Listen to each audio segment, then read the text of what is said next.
If this is your first time here, you're welcome to a community of fashion giants like you. Please subscribe, like, and follow this channel to get more fashion tips. So let's dive into why we are here. Today, we are learning how to draft a straight trouser pattern for this video. Then we're going to be using it to draft out our palazzo. So just stick with me because I'm going to be showing you simple, very simple steps to draft your trouser pattern. Ready? Get your papers, your pattern papers, your pen, your notebooks, your tape rule, your straight ruler, and your French curve. So the first thing is to get the midpoint of your pattern paper. Any width that you're using, just get the midpoint to make it easy. Rule a straight line right down. Next is your waistline. So yeah, I'll be dropping my waistline to 2.5 inches.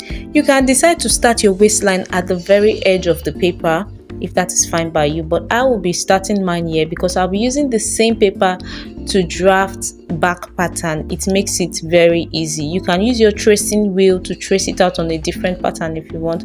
So now I brought it down by 2.5 inches and I'll be ruling a straight line.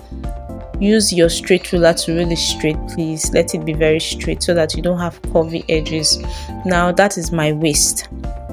The next is going to be your hip, the hip line, and that will be 6 inches. The reason why 6.5, the reason why I'll be using 6.5 is because this is a child's straight trouser, and I'll be showing you measurement. Let's rule an horizontal line across straight, that is on the 6.5 inches.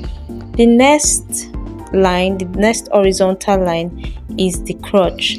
If you look above, you're going to be seeing measurements for all crotches. So yeah, normally what I do is I bring down my crotch by 3 inches from the hip line. 3 inches. Some use 2.5, some use 2, as you want, but this measurement that is above is going to show you very simple way to draft your crotch. You don't need to stress, okay? And there's a formula for it I'll be showing us in the next class, but I want to make it very simple today. So after your waist, your hip, your crotch, the next is your thigh line.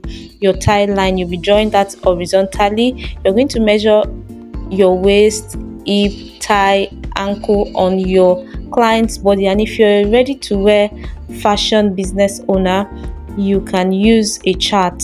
So I am going to draw the next thigh line, which is 14 inches horizontally.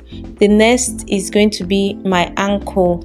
I'm going to draw that horizontal line straight down. I'll take the measurement from the waist to the ankle, 25 inches. So from the waist to the ankle is 25 inches. That is your full trouser length for a child's pattern, or you use the formula above.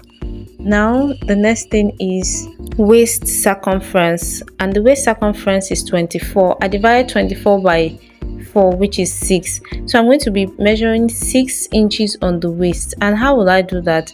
I'm going to divide that 6 into equal halves so that the midpoint will be at vertical line. Same goes for the hip line. 3 on the right, 3 on the left, and that is 6 inches. So if you multiply 6 inches by 4, that's 24, and that is your total hip. I hope you understand it. If you don't, please comment in the section and I will be answering all of your questions. So now you're going to draw your vertical line straight down from the waist to the crotch line. So you're going to be drawing on both sides. Now we want to get our crotch. Remember that the hip circumference is 24, just as the waist is 24 too. So how do you get your crotch measurement here?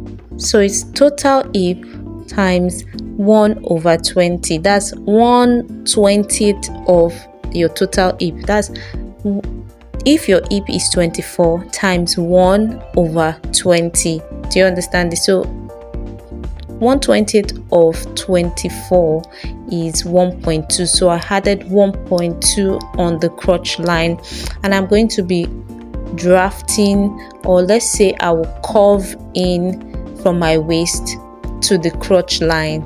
and it is very, very simple. If you don't have a French curve, you can always rule your diagonal line so that your curve will not be too deep inside. Alright, so once you've drafted that, the next is your tie circumference. So the tie here is 12 inches divided by 2, which is giving us 6. This time I'm not dividing by 4, remember it is by 2 because it is one tie we're looking at. While the waist was just round about, the hip was round about, but the tie is just one tie, so you divide it by 2. Alright, so you're going to rule your straight line, and remember that your midpoint must be equal on both sides. That is, if you have 6 inches for your total tie here on one leg, you're going to be dividing that 6 by 3 each. Now we are going to connect our crotch point to our tie point using our French curve as well. This is for leg pattern. If you don't have it, remember you can always use your straight ruler, but you would have to do some calculations to curve it in, so it is easier to get your pattern. If you want a pattern, you can always check my page or ask me. I'm going to tell you where I got mine. So now you're going to be connecting your tie measurement to your ankle. So here the ankle measurement I used was 10. So 10 divided by 2 was 5. I measured 5. That's 2.5 on both sides, and then I'm connecting the point. Now you can see that it is very simple. From your waist to the hip to the crotch to the tie measurement, I'm using everything, and your ankle measurement. I'm trying to make this very straight so that you can see. Alright, so I'm connecting it to the ankle. That is your total trouser length. You can see that this is very easy for a child's pattern. The next is your hem allowance, because you're going to be folding in or sewing in particular hem that you need. I'm using 2 inches here because that is how I love to use mine. The reason is it gives room to fold down, or to list down rather, to bring it down in case the child wants a longer length. Alright, so I'm using 2 inches, which is the maximum to fold in. You can as well use 3 inches as you please, but make sure that it is very neatly done.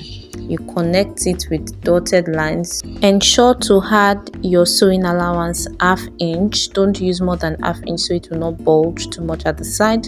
You're going to also use dotted lines to mark your sewing allowance. Now that we are done with the front pattern, let's measure for the back pattern. Measure 1 inch inward, and then upward 1 inch. Then you connect that 1 inch outward too on the other side, and use your curve ruler to curve it down to the waistline, from the back point to the waistline. So for the crotch, you're going to bring out 1.5 inches from that point of the front, the end of the point, then you bring it out by 1.5 inches outward, and you're going to be connecting the waist of the back pattern to the crotch of the back pattern. Remember, we have done the front pattern with our black pen. I'll be using the blue pen to mark out for the back pattern. If you can't see it, just let me know in the comment section. If you want a private session, we can have that. So we'll be bringing out 1 inch on the tie, the leg, down to the ankle. Also for the hip to the tie, down to the ankle. This is the inseam. That's the inside part of the leg, and then the out seam is the outer part of the leg. You're also connecting with 1 inch outward. Alright, so that is your back pattern, and you can see this is very simple. So I'll be using my rulers to make those lines to be sharp for you to see. Now, if you want a private class, you can register. Comment in the section private class. And if you want me to do other videos, please write in the comment section which video you would like to see next. I want us to build a community of fashion giants. See you in the next video. Thank you for watching.